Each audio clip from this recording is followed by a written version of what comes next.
welcome our next speaker, Guido Westhoff. Guido has been very interested in reptiles, fish and amphibians since a small child, and comes to us today having studied biology and then completed his PhD in neurology, working with various reptiles, namely snakes, for some strange reason. He's now been working in the University of Bonn doing some more research on these animals, and at the beginning of this year took the role of curator at TH Hardenbeck, beg your pardon, where now he's going to talk about the tropical aquarium there. Thank you very much, Guido. Thanks, Rob, for the introduction. Hello, everybody. Hello, EUAC community. I'm very happy to have the opportunity here to present the Tropenaquarium Hagenbeck. Thanks to Philip Yuck, who squeezed in my presentation late in the program. And as Rob said, I'm very new to the curator, so I took the position as at the beginning of this year. And I hope with this presentation that can be a starting point for discussions with you and interactions in the future. Now, as you can see from the first picture, basically the Tropenaquarium is a tropical hall on top of an aquarium. So in this meeting so far, I haven't seen too many land-based or reptile-based topics. Mostly you are having aquariums, and so you might be interested under the water surface. So I hope you have some patience until we get into the basement of the aquarium. Yep. So the idea was based on Dr. Stefan Hering-Hagenbeck, who is my boss, and he wanted to make a tropical house on top of an aquarium with no barriers between visitors and animals. You probably know that Hagenbeck Zoo is one of the first zoos worldwide who invented the open barrier showing animal type of zookeeping. And he wanted to have this in the tropical hall as well. He wanted to have open biotopes. He wanted to have a coral reef tank, a shark tank, a venomous section, and crocodiles, as well as birds and small mammals. Now, this is one of the first sketches that he was drawing, and I don't want to go into detail here, but as you see, one of the main things is a big lake in between. That's the crocodile lake. And then we have a visitor pass all along open biotopes walking through the tropical aquarium. The house was built within 2 years, and it has an area of 8,000 square meters and about 3,000 cubic meters of water, and a visitor pass of 550 meters approximately. And right now we have more than 300, probably more than 400 animal species. And one of the biggest tasks in building this house was, of course, the big screen for the shark tank, which consists out of 5 of those 5-ton heavy acrylic screens, which are 6 meters tall and 3 meters wide. So we have a screen which is 15 meters long. And this was basically baked together by a Japanese company in November in northern Germany at 70 degrees for 14 days. So that was quite a task, which was adrenaline heavy, and I'm glad I wasn't there at that time. The Tropenaquarium was opened in May 2007 for the 100-year anniversary of Tierpark Hagenbeck. And since then, visitors' numbers are quite good. Of course, they are going down now since it's 2.5 years ago. But we are very happy how things are running. Now, the concept of the hall is that animals take over abundant places. So if you enter the tropical hall, this is an old Madagascan village, or it's meant to be, and people have direct access to lemur cutters. They're not allowed to touch the animals, but the animals are allowed to touch them. They jump on them, and that makes big fun for most visitors. Together with some birds, these animals are divided by a net from the rest of the hall, because we have also a restaurant in the hall, and with apes and restaurants that always doesn't work. So if we enter the hall, we have bird life there, bee eaters, a lot of species of birds, up to 14 species. And here you can see barriers, but this is just for the visitors, so they don't walk in those biotopes.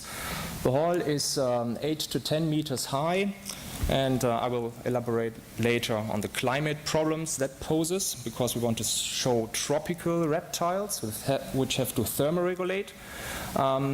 We cannot have 28 degrees and 90% humidity down there, so basically we are shifting the reptiles a little bit to the subtropical world. The idea is that we have here the artificial trees, but of course all the plants are real plants growing all over the place right now. The idea is that the people do not see any technical devices. That's very hard to do. Here you can see some technical devices, but most heating and watering devices are hidden. So we walk along an African bay, an Asian one, and South American, where we have the caiman lizard together with basilisks and some turtles. And then one of the larger tanks, which has constrictors. Of course, this has to be closed because there are 6.5 meter reticulated pythons in there. We have also lungfish in there, some types of fish and freshwater stingrays. So the tree here just hides how we closed the tank. Of course, this is a big screen in front.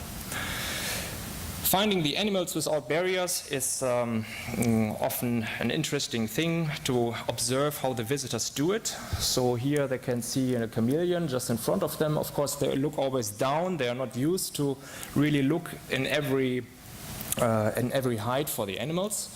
But when they recognize them and then they are eye to eye with them, you can really see that they enjoy this experience.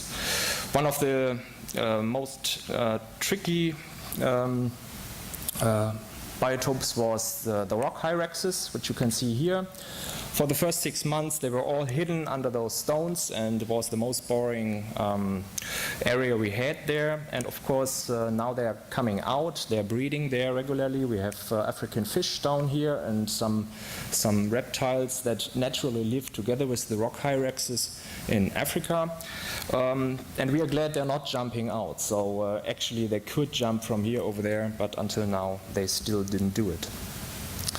To keep the animals in those biotopes using non-obvious barriers is a difficult thing to do. Most biotopes have a water part, so then the reptiles would have to swim in here, and then this is the visitors' pass, of course, and they cannot go on over this part here. And here we have this metal parts to prevent the lizards here, and there are turtles in there to climb up this way. Between the bays we have artificial roots of the trees, and there's one part which is very smoothly painted, so the claws cannot get any grip. And on other parts where the wall hits against wooden parts, we have metal screens that are painted like wood, so the animals cannot come over there. Infrared radiators and heating nozzles like here or down there, we try to hide them as good as possible. Of course, you need a lot of those because we have to create microclimates. We cannot have the whole hall with a tropical climate as would be the best for the animals. If you really want to have a tropical rainforest with 80% to 90% and 28 degrees, no one really in the winter time can happily enter this hall.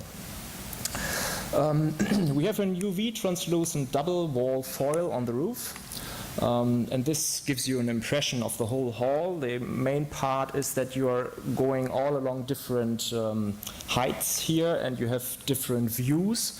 And as you can see here, this is the crocodile lake.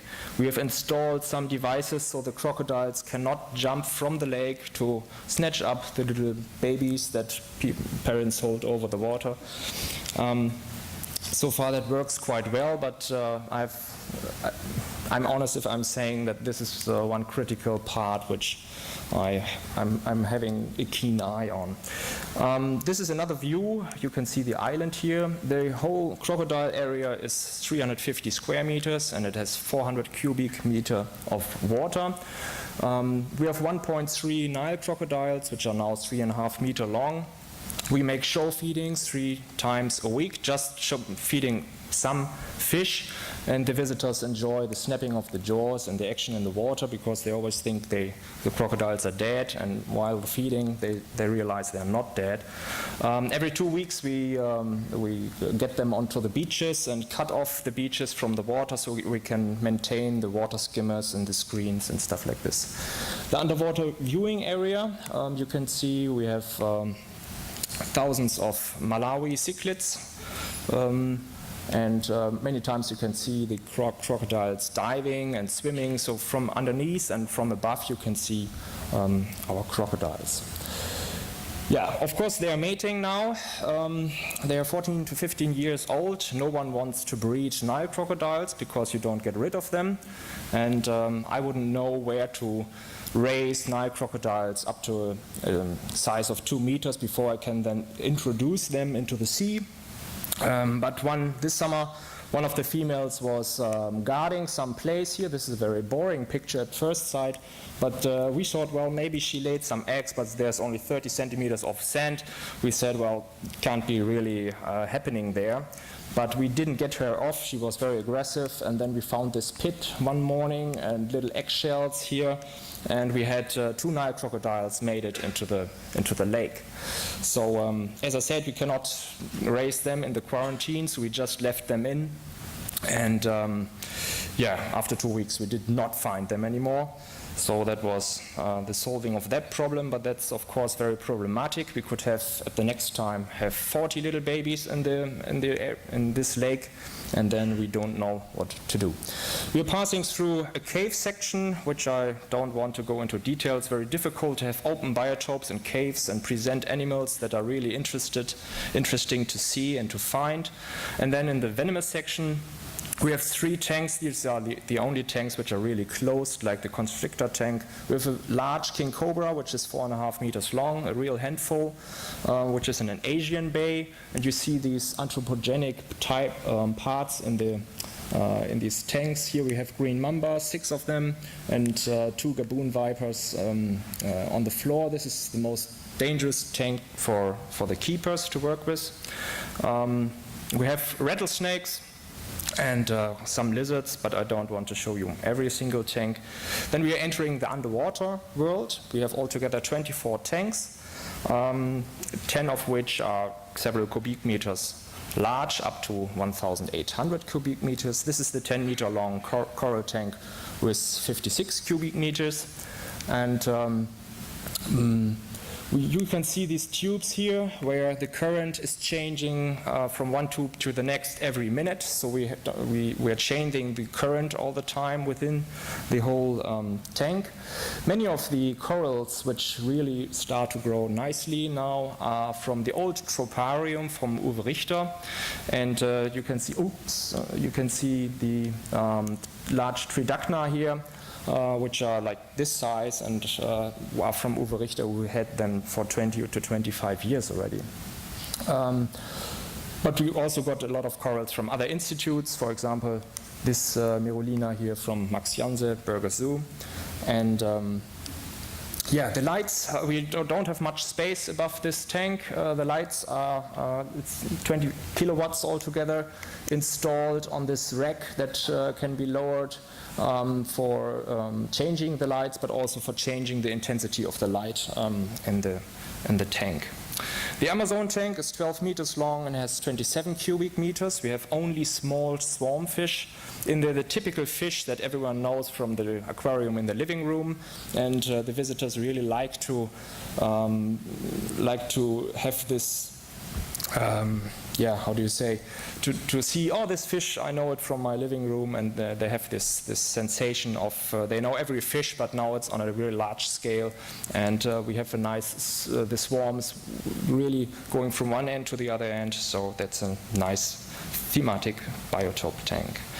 The others are 14 cubic meter lagoon, like this one. We have dwarf sharks in there, the bamboo sharks, Port Jackson sharks, and some other fish. And the Selene tank we have right here, which is also attached to the shark tank, which we come to closely. We have an anemone tank with the Nemo and Dory type fish, and that's something all the children are always standing. We have a dusk-light tank with 3 types of lionfish, and then lobsters. Then we come to the shark tank, and here you can see the screen again. The total height of water at the deepest part is 9 meters. And as I said, the screen is 6 meters high, and we have projectors. I don't think it's coming out right on this picture. We have projectors projecting some moving water surface on the roof of the visitors part. So this blends in with the water surface of the tank.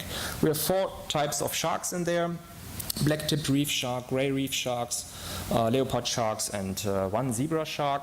And the black-tipped reef shark gave birth to 3 young after they came in, and these young are developing quite nicely. We have violet stingrays, which reproduce every year. And right now we have another pregnant female and a couple of young at different sizes. We feed here 3 times a week as well as show feeding, and I would like to enhance the show feeding a little bit more and to see how other aquariums are doing this.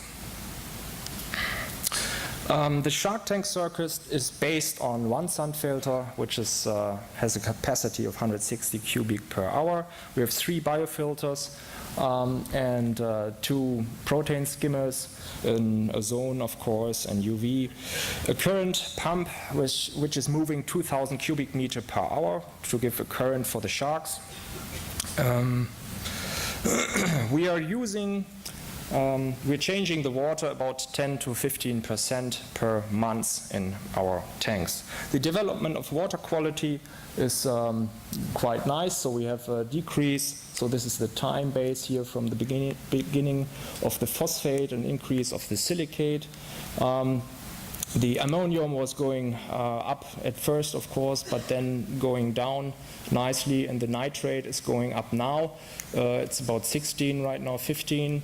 So up to now we are not having any devices to take out phosphate or nitrate out from our system, but we will probably have to think about this in the future. With the coral tank, we are very pleased as well. Lately we have an increase of phosphate here, so we introduced some more pumps behind the corals to get out the organic material in the edges, so our current was not enough for this. And now it's going down again. I hope that we can increase the current even more, so I'm looking into strong current pumps like I could see in the Burgess Zoo at Max Janss's house. Problems. We have the climate problem in the hall over seasons, especially in winter. Then you have to heat more, and the humidity is going down, and in these open halls, especially when it's so high, this creates a couple of problems. In summer, under the roof, we have 60 degrees, then even the birds, not the birds, the plants degrade, and we have to exchange a lot of air. We have predation between species, so the flying foxes that we introduced there, one of the first thing was one of them was flying over the water surface of the crocodile lake, and then one crocodile was snapping it out of the air. Sometimes when we introduce new birds, they don't realize that the beaches there are really dangerous areas, so we lose some birds to that. We also have here for the bee eaters some holes, but they don't, so far they don't really like to breed in there. The animals compete for food in the open biotopes. We have to hand feed every reptile, because if we put in some of the crickets, and then of course the birds come in and take them much faster than the lizards are. We have less control over reproduction and health of the individual animals, because we don't see every animal every time, of course, but you know of these problems. And the visitors often do not have the patience or skills to search for the animals. The density of the animals have to be lower. Our barriers work, but most of the lizards come out if they really want to. And they want to if there's a strong territorial competition between the lizards. We had this with our water dragons and with the basilisks as well. And even with the caiman lizards, we had 5 of them, but 2 of them we have to keep in the quarantine because if they're in there, they fight with each other, and 2 are going out all the time. Chances, the integrated open biotopes enhance the visitors' overall experience. I asked many people how they enjoy it, how they feel it, and many of them come back to just enjoy this atmosphere of being in the tropics and explore and keep track of the developments in the aquarium. So yes, thank you very much, and I hope that you come soon to the Tropen Aquarium Hagenbeck. Thank you. Thank you, Guido.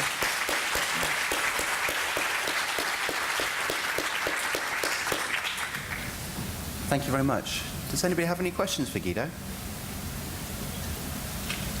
There's one down at the front here. If there's a microphone somewhere, please. I am Alex from Spain. So congratulations for your aquarium. It's very big variety, very beauty. I am I like your freshwater aquarium. It's very good, and there's a very big, very forgotten biotope on aquariums. My question is, if you can explain more things about the cares of the plant. If you use a blend of iron on CO2 fertilizing or normal thing to care the plants? Yeah, we mostly use CO2, but other than that we are not using anything else for the plants, but we have a lot of CO2 consumption in that one. And of course with the light, we have a lot of light over this, and algae is a big problem. So this is very intense of cleaning screens, and also we have to change the plants, which some algae are growing onto the leaves of the plants. So that's not really perfectly working, but the plants are growing very fast, and so we have quite some turnover on plants there. Does that answer the question? It's really difficult. Pardon? It's really difficult to find the equilibrium. Yeah. So far it's working. Has anybody got any other questions?